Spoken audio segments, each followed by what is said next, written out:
नमस्कार प्यारे बच्चों, स्वागत है आपका अपने YouTube चैनल कालका क्लासेस पर। प्यारे बच्चों, आज हम इस वीडियो में आपका जो प्री बोर्ड का पेपर हुआ है नेचुरल साइंस, उसका हम सॉल्यूशन करने वाले हैं। तो चलिए बच्चों स्टार्ट करते हैं। अगर आप चैनल पे पहली बार विजिट कर रहे हैं तो चैनल को लाइक व सब्सक्राइब जरूर कर देना, ताकि आपको हर प्रकार की वीडियो की नोटिफिकेशन टाइम टू टाइम मिलती रहे। तो चलिए बच्चों, हम पहले क्वेश्चन पे चलते हैं। क्या पूछा गया है पहले क्वेश्चन में? तो पहले क्वेश्चन में आपसे पूछा गया है, right the name and structure of the simplest hydrocarbon which can be formed by one carbon. तो देखिए, इसका जो राइट आंसर रहेगा बच्चों वो CH4 होगा। सिंपलेस्ट हाइड्रोकार्बन तो क्या होता है? मीथेन ही होता है। तो इसका राइट आंसर ये लिख करना था आपको। उसके बाद में जो सेकंड वाला जो पार्ट है, इसमें आपको बताना है कि इस यौगिक में कितने बॉन्ड लगाएं कि कार्बन की जो संयोजकता वैलेंसी क्या हो जाए, पूरी हो जाए। तो देखिए, इसमें हम क्या लगाएंगे, इसमें कितनी हाइड्रोजन की जरूरत पड़ेगी? प्रत्येक में दो दो हाइड्रोजन की जरूरत पड़ेगी, ताकि कार्बन की क्या हो जाए, वैलेंसी सेटिस्फाई हो जाए। तो इसमें क्या आएगा, इसका राइट आंसर आएगा 2। और इसमें कितने हाइड्रोजन लगाने पड़ेंगे हमें? 1। ये इसका राइट आंसर रहेगा। उसके बाद में क्वेश्चन नंबर सेकंड में चलते हैं। Lithium, sodium and potassium were put in same group on the basis of their similar properties. What is the similarity in their properties and to which group of the periodic table they belong. आपको बताना है। तो देखिए, lithium जो होता है बच्चों, उसमें क्या होता है, उसका एटॉमिक नंबर 3 होता है। तो हम क्या लिखते हैं? 2 1। और जो पोटासियम जो होता है उसको हम क्या लिखते हैं? पोटासियम जो होता है, लिथियम को हम लिखेंगे 2 1। और आपका जो सोडियम होता है उसको हम लिखेंगे 2 8 1। और जो पोटासियम जो होता है आपका, उसका होता है 2 8 8 1। तो आप देखेंगे सभी में आउटर मोस्ट सेल में क्या है, सभी में क्या है, सेम इलेक्ट्रॉन है। एक सिमिलरिटी ये है। और दूसरी बात ये है कि सभी क्या करते हैं, एक ही ग्रुप से क्या करते हैं, बिलोंग करते हैं। तो ये इनमें आपको क्या बतानी थी, सिमिलरिटी, कि आउटर मोस्ट सेल में सेम सिमिलर इलेक्ट्रॉन है और सभी क्या करते हैं, ग्रुप एक से बिलोंग करते हैं। उसके बाद में देखिए, क्वेश्चन नंबर 3 में क्या पूछा गया है, ozone is a deadly poisonous gas still it performs N essential function how. जो ओजोन लेयर एक जहरीली गैस होती है, लेकिन इसका एक मुख्य कार्य जो होता है, एक क्या होता है, वो ओजोन जो होता है वो क्या करती है, जो सन से यूवी हार्मफुल रेडिएशंस जो आती हैं उनको ऑब्जर्व करती है। और अगर ये अर्थ तक पहुंच जाती है तो क्या करती है, कैंसर जैसी बीमारियों का कारण बनती हैं। तो इसलिए ये काम करती है कि हार्मफुल यूवी रेडिएशन, अल्ट्रावायलेंट रेडिएशंस को अब्जॉर्ब करती है, पैराबैंगनी विकिरणों को अब सोख लेती हैं। उसके बाद में बी वाले पार्ट में क्या पूछा गया है, what A harmful effect of depletion of layers. Ozone layer किन किन कारणों से क्या हो रही है, नष्ट हो रही है। एक लिखना है, कोई भी एक लिखना है। तो क्लोरोफ्लोरोकार्बन्स, क्लोरोफ्लोरोकार्बन्स, इसके कारण से क्या हो रही है, हमारी ओजोन लेयर डिप्लीट हो रही है। उसके बाद में क्वेश्चन नंबर, इसका जो ऑप्शनल पार्ट है बच्चों, उसमें क्या पूछा गया है, write to difference between biodegradable and non biodegradable.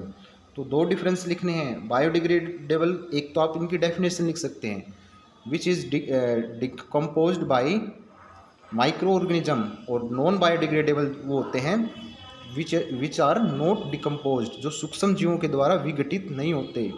और इनके एग्जाम्पल आप बता सकते हैं, हमारा जो वेजिटेबल वेस्ट होता है घर में, वो बायोडिग्रेडेबल में आते हैं, और जो प्लास्टिक्स जो ग्लास होता है वो नॉन बायोडिग्रेडेबल में आता है। और ये लंबे समय तक क्या होते हैं, मिट्टी में रहते हैं, जबकि ये कुछ समय के बाद में क्या हो जाते हैं, माइक्रो ऑर्गेनिज्म के द्वारा डिकम्पोज कर दिए जाते हैं।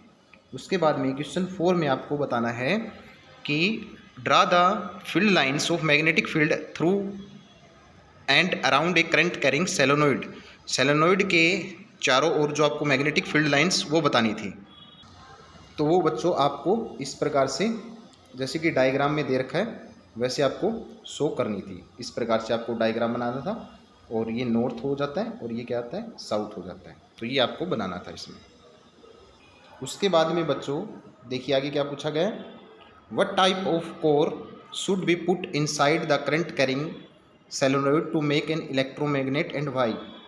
तो आपको इसका क्या रखना चाहिए कि विद्युत चुंबक बनाने के लिए किसी धारावाही परिनालिका के अंदर किस प्रकार का कोर लगाना चाहिए।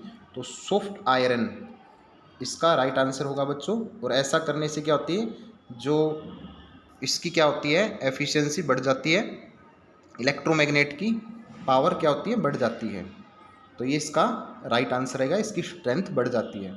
उसके बाद में क्वेश्चन नंबर 5 में देखिए क्या पूछा गया आपसे, if A trait exist in 10% of the population of an asexually reproducing species and trait B exist in 60% of the same population, which trait is likely to have arranged earlier। अब आपको पता है कि बच्चों इसमें कौन सा ट्रेट ज़्यादा अरेज करेगा, तो इसमें ट्रेट जो होगा वो बी ज़्यादा करेगा, क्योंकि इसकी संख्या भी ज़्यादा है और ये भी क्या करेगा, ये ट्रेट भी क्या करेगा, ज़्यादा अरेज करेगा। तो इसका राइट आंसर रहेगा ट्रेट बी, इसका सही उत्तर रहेगा। उसके बाद में इसमें ऑप्शनल दे रखा है बच्चों, ऑप्शनल में क्या पूछा गया है, how the sex of new born is genetically determined in human being. तो आपको वो डायग्राम बनाना था बच्चों कि यहाँ पे कि बच्चे का लिंग निर्धारण कैसे किया जाता है। तो जो मेल होता है उसमें XY होता है और उसमें XX होता है। तो इस प्रकार से क्या करते हैं, ये XX मिलेंगे और ये क्या मिलेंगे, XY मिलेंगे, और यहाँ पे ये Y X के साथ XY मिलेगा, और इस प्रकार से ये यहाँ पे XX आएगा और यहाँ पे XX। तो आपने क्या देखा बच्चों, इस प्रकार से आप बनाएंगे तो आपको क्या मिलेगा कि ये मिलेगा इस प्रकार से XY XY, यानी 50% रेशियो 50%, यानी 50% क्या है, बेबी जो है वो बॉय और 50% बेबी जो है गर्ल होने के चांसेस होते हैं। उसके बाद में क्वेश्चन नंबर नेक्स्ट देखिए बच्चों क्या पूछा गया है, वेयर इज, ये हो गया बी वाला part, how does developing embryo take nutrition and excrete its waste. तो इसका जो राइट आंसर रहेगा बच्चों, oxygen and glucose pass from the mother to embryo through placenta. In additional, waste are also removed into mother's blood through the placenta. The placenta contains a complex network of blood vessels that allows the exchange of nutrients and the gases between the mother and the developing fetus। इसका answer ये रहेगा बच्चों। उसके बाद में 7 question में क्या पूछा गया है, name the organism which reproduce by spore formation, right any one favourable condition for spore to germinate and grow. तो इसका जो राइट आंसर रहेगा बच्चों वो रहेगा Rhizopus and ferns. The 3 necessary and favourable condition for the spore to germinate and grow are the right amount of moisture, suitable temperature that helps in growth and lastly the right amount of oxygen. ये इसका right answer रहेगा बच्चों। Next question, what will happen if a leaf of bryophyllum with buds fall on the ground. तो इसका right answer रहेगा बच्चों ये, when bryophyllum leaf fall on the wet soil beds that are reproduce in the notches along the leaf will develop into new plants by the process known as vegetative propagation. तो इसका right answer रहेगा बच्चों। Question 8 में बच्चों आपसे numerical पूछा गया है, तो न्यूमेरिकल को मैं सोल्व कर देता हूँ बच्चों आपको जल्दी जल्दी से। यहाँ पे V जो दे रखी है वो 220 वोल्ट दे रखी है, और जो करंट दे रखा है आपको देखो ये फॉर्मूला लगाना है, V equal to V² upon I। ठीक है, आपको पावर भी दे रखा है यहाँ पे और V दे रखा है। यहाँ से करंट की वैल्यू निकालेंगे, तो करंट की वैल्यू आप यहाँ से निकालेंगे और फिर आपको फॉर्मूला लगाना है। आपको फिर क्या करना है बच्चों, यहाँ से H का फॉर्मूला लगाना है। H का H जो होता है वो I²RT, और आपको पता है कि यही निकालनी है आपको, और यहाँ से R आप निकाल लेंगे V इक्वल टू IR। यहाँ से देखो ऊपर वाले से न्यूमेरिकल से I निकल जाएगी और V दे रखा है, R और निकाल लो यहाँ से, और इस फॉर्मूले में आपको पुट कर देना है। और टाइम आपको दे रखा है 4 मिनट दे रखा है, तो इसको आप सेकंड में कन्वर्ट कर लो और ये फॉर्मूला लगा दो, तो उससे आपकी हीट जितनी प्रोड्यूस होगी वो निकल आएगी। उसके बाद में जो 1 किलोवाट को जूल में कन्वर्ट करना है बच्चों, तो आपको पता है कि 1 किलो जो होता है वो 1000, और 1 किलोवाट हावर में कितने होते हैं, सेकंड 3600 होते हैं। तो इसको आप कन्वर्ट करेंगे तो 3.6 इंटू 10⁶ जूल आपका राइट आंसर निकल के आ जाएगा। उसके बाद में क्वेश्चन नंबर 9 में देखिए, इसमें आपको रेजिस्टेंस निकालना है। तो यहाँ पे देखिए आप कैसे निकालेंगे, ये वाले जो पार्ट है इसको आप एक पार्ट मानेंगे, पार्ट A R1 मान लेंगे और इसको R2 मान लेंगे इस प्रकार से। तो इस पार्ट देखो, ये पार्ट अगर हम देखें इसको 2 पार्ट में डिवाइड करते हैं हम, ये वाला पार्ट और ये वाला पार्ट। तो यहाँ पे इस वाले पार्ट को हम इस वाले पार्ट को ए मान रहे हैं और इस वाले पार्ट को हम बी पार्ट में। तो इसमें देखो ये दूसरे एक दूसरे क्या हैं, पैरेलल हैं। तो यहाँ पे देखिए इनका अगर हम निकालेंगे तो देखिए कितना होगा, इनका होगा यहाँ से 30 130, इनका यहाँ से होगा बच्चों, देखो यहाँ से होगा 10 10 10 यानी 30 हो जाएगा, और यहाँ पे ये 10 है। अब ये दोनों क्या है बच्चों, ये पार्ट और ये पार्ट पैरेलल में है, तो 130 प्लस 110 यानी ये आ जाएगा। अब इनका टोटल रेजिस्टेंस निकालेंगे आरपी, तो आरपी जो निकल के आएगा बच्चों वो आ जाएगा हमारा 4/30 आ जाएगा। यहाँ से एलसीएम 30 लेंगे तो उसको करेंगे तो 7.5 ओम आ जाएगा, ये रेजिस्टेंस निकल जाएगा। अब आपको बताया कि जो करंट जो होता है वो होता है V/R, तो V यानी 7.5 और R भी आपका 7.5 है, डिवाइड करेंगे तो 1 एम्पियर इसका करंट आ जाएगा। ऐसे आपको सोल्व करना था। उसके बाद में नेक्स्ट क्वेश्चन पे चलते हैं बच्चों। तो नेक्स्ट क्वेश्चन में देखिए आपको draw a well labelled longitudinal section of A floor का डायग्राम बनाना था। तो बच्चों इस क्वेश्चन में आपको इस प्रकार से फ्लोर का डायग्राम बनाना था, जिसमें आपको फिलामेंट, पेटल, सेपल, एंथर इस प्रकार से आपको शो करने थे। तो ये क्वेश्चन आपका इस प्रकार से होगा बच्चों। नेक्स्ट क्वेश्चन, उसके बाद में बच्चों इसी में ऑप्शनल वाला जो क्वेश्चन है, तो देखिए इसमें क्या पूछा गया है, list any 2 reason for adopting contraceptive methods, can copper T help in its user to protection from STDs sexually transmitted disease. तो देखिए इनका जो राइट आंसर रहेगा, गर्भ निरोधन विधियों को अपनाने के किन्हीं 2 कारणों की सूची बनाइए। तो कंट्रासेप्टिव मेथड्स क्यों अडोप्ट की जाती है, इनके पीछे रीज़न बच्चों ये है, to prevent unwanted pregnancies, to control population rise या birth rate, to prevent the transfer of sexually transmitted disease. तो ये इसका राइट आंसर रहेगा, किन्हीं 2 मेथड को आपको बताना था। उसके बाद में नेक्स्ट क्वेश्चन पे चलते हैं बच्चों। Can copper T help in its user to protection from STDs. STDs का मतलब होता है बच्चों सेक्सुअली ट्रांसमिटेड डिसीज़। तो यहाँ पे जो कॉपर टी है वो सेक्सुअली ट्रांसमिटेड डिसीज़ से प्रिवेंट नहीं करेगी, नो आएगा इसमें, नो। एसटीडीज़ के लिए यूज़ नहीं किया जाता, इसका यूज़ अनवांटेड प्रेगनेंसीज को रोकने के लिए यानी प्रेगनेंसीज को रोकने के लिए किया जाता है। सेक्सुअली ट्रांसमिटेड डिसीज़ में कॉपर टी काम नहीं करता। उसके बाद में नेक्स्ट क्वेश्चन जो है बच्चों, एक्स और वाई समजातीय श्रेणी यानी आपको होमोलोगस सीरीज़ दे रखी है। तो इसमें आपको बताना है, पहला जो पार्ट है, किसके अणु का आणविक द्रव्यमान अधिक होगा, which molecule will have higher molecular mass. तो आपको पता है कि बच्चों जो जिसका बॉइलिंग पॉइंट ज़्यादा होगा उसका मॉलिक्यूलर मास ज़्यादा होता है। तो इसमें वाई वाले का जो है वो बॉइलिंग पॉइंट क्या होगा, ज़्यादा होगा। उसके बाद में सेकेंड पार्ट में विल दे हैव सिमिलर या डिफरेंट केमिकल प्रॉपर्टीज़। अब आपको पता है कि जो होमोलोगस सीरीज होता है उसमें फंक्शनल ग्रुप क्या होता है, सेम होता है। तो सेम होने के कारण से उनकी क्या होती है, केमिकल प्रॉपर्टी क्या होंगी, सेम होंगी, और फिजिकल प्रॉपर्टी क्या होंगी, डिफरेंट होंगी। ये आपको पता होना चाहिए बच्चों। तो इसका राइट आंसर यही था। उसके बाद में देखिए क्या पूछा गया है, right a chemical formula first 2 members of homologous series of alkane. तो अल्केन की फर्स्ट मेंबर का होमोलोगस सीरीज का नाम बताना था। तो पहला मेंबर CH4, उसके बाद मीथेन, और फिर क्या है, इथेन। ये 2 मेंबर इसके हो जाएंगे। तो ये इसका राइट आंसर था। ये होमोलोगस सीरीज के पहले 2 मेंबर बन जाते हैं अल्केन के। उसके बाद में क्वेश्चन नंबर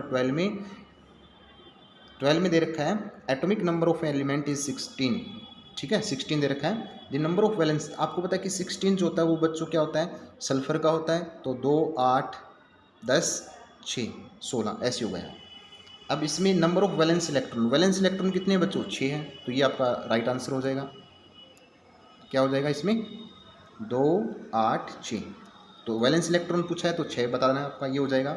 वैलेंसी कितनी है, 6 इसके वैलेंसी में, तो 2 चाहेगा ये इलेक्ट्रॉन कि इसका ऑक्टेट पूरा आ जाए। तो वैलेंसी कितनी आ जाएगी, 2 आ जाएगी। इट्स ग्रुप बच्चों आपको पता है कि ग्रुप जो होगा 16 ग्रुप है सल्फर का, और इसका पीरियड पूछा गया है। तो आप देखेंगे इसमें कितने सेल हैं, 1 2 3। जितने नंबर ऑफ सेल होते हैं उतना ही उसका क्या होता है, पीरियड होता है। तो पीरियड क्या होगा बच्चों, 3 होगा। ये आपको बताना था। वेदर इज मेटल या नॉन मेटल, आपको पता है कि सल्फर क्या होती है, एक नॉन मेटल होती है। ठीक है, what is the name of the element Z. तो इसका नाम क्या होगा बच्चों, सल्फर। इस प्रकार से आपको क्वेश्चन करना था। नेक्स्ट क्वेश्चन में चलते हैं। उसके बाद में देखिए आपको ये एक डायग्राम दे रखा है। इस आहार श्रृंखला में तीर के चिन्ह क्या दर्शाते हैं? तो जो एरो जो है, एरो क्या दर्शाती है बच्चों? जो ये एरो दिख रही है आपको, ये क्या? एनर्जी फ्लो, ठीक है, किसको शो करती है? एनर्जी फ्लो और न्यूट्रिएंट्स फ्लो, इनको शो करती है। उसके बाद में देखिए आगे अगले पार्ट में क्या पूछा गया है? How much energy is available at level X and Y. X और वाई के ऊपर कितनी एनर्जी? देखो 10% नियम के अकॉर्डिंग क्या होती है? एनर्जी फ्लो करती है। तो 2000 का 10% कितना हो जाएगा? 200 किलो जूल, और इसका 10% क्या हो जाएगा? 20 किलो जूल, ठीक है। तो इस इन पे आएगी एक्स की 200 किलो जूल और इस पे आएगी 20 किलो जूल, ये इसका राइट आंसर रहेगा। At which level accumulation of non biodegradable chemical will be maximum and why. तो नॉन बायोडिग्रेडेबल का एक्यूमुलेशन जो होता है वो टर्सरी कंज्यूमर्स के ऊपर ज़्यादा होता है, यानी बिग फिश के अंदर क्या होगा? देखो ये प्राइमरी है, ये सेकेंडरी है और ये टर्सरी। तो टर्सरी के ऊपर क्या होगा? एक्यूमुलेशन नॉन बायोडिग्रेडेबल केमिकल्स का ज़्यादा होगा, ठीक है। तो इस प्रकार से आपको बताना था। उसके बाद में आगे क्वेश्चन चलते हैं हम। क्वेश्चन नंबर जीन, इसमें देखो मेंडल वाले दे रखे हैं, तो देखिए इसमें क्या बताना था? Give reason why all tall plants are observe in F1 progeny. F1 progeny में टोल प्लांट्स क्यों आपको मिले, जिनको रीज़न बताना है।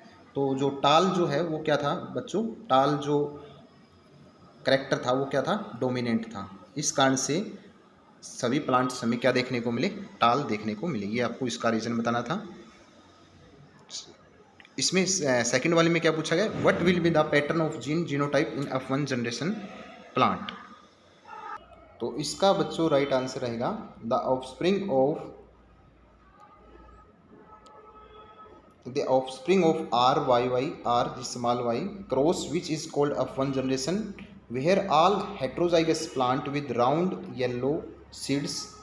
The genotype is capital R और स्मॉल आर और कैपिटल वाई और आर। ये इसका राइट आंसर रहेगा बच्चों इस क्वेश्चन का। चलते हैं नेक्स्ट क्वेश्चन पे।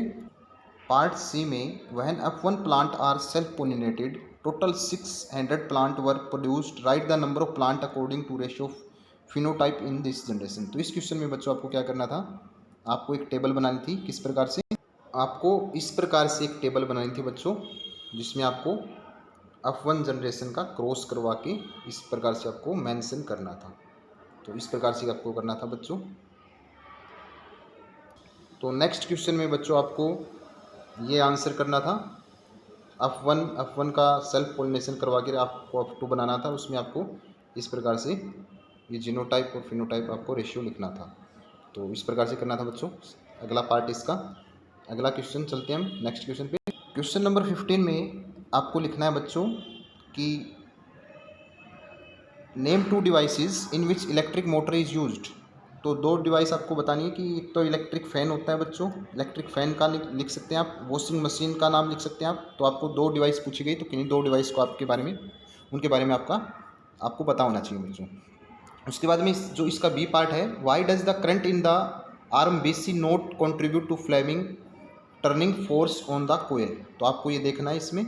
तो इसका रीज़न आपको बताना है बच्चों कि कुंडली की BC भुजा में प्रभावित विद्युत धारा टर्निंग फोर्स में योगदान क्यों नहीं करती। तो इसका राइट आंसर लिखना था बच्चों ये वाला।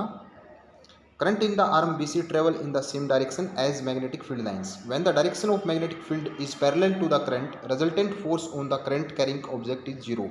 Hence, current in arm BC and या DA does not contribute the movement of the coil. तो इसका राइट आंसर रहेगा बच्चों ये। उसके बाद में क्वेश्चन सी जो इसका पार्ट है, for this position state the direction of force on arm AB and CD on coil, justify your response. तो इसका राइट आंसर ये रहेगा बच्चों, according to Fleming left hand rule arm AB of the coil experience a force in downward direction. Similarly arm CD of the coil experience a force in upward direction. Two equal and opposite force constitute a couple and hence the coil will rotate in anti-clockwise direction। तो ये रहेगा बच्चों आपका इस paper का answer. बच्चों video कैसी लगी कमेंट बॉक्स में कमेंट ज़रूर करना। आपको इसी प्रकार की वीडियो नेक्स्ट एग्ज़ाम के लिए आपको इसी चैनल पे मिल जाएगी। वो चैनल को बच्चों लाइक व अपने फ्रेंड्स के साथ शेयर ज़रूर करना। तो मिलते हैं बच्चों नेक्स्ट वीडियो में, तब तक अपना ख्याल रखना।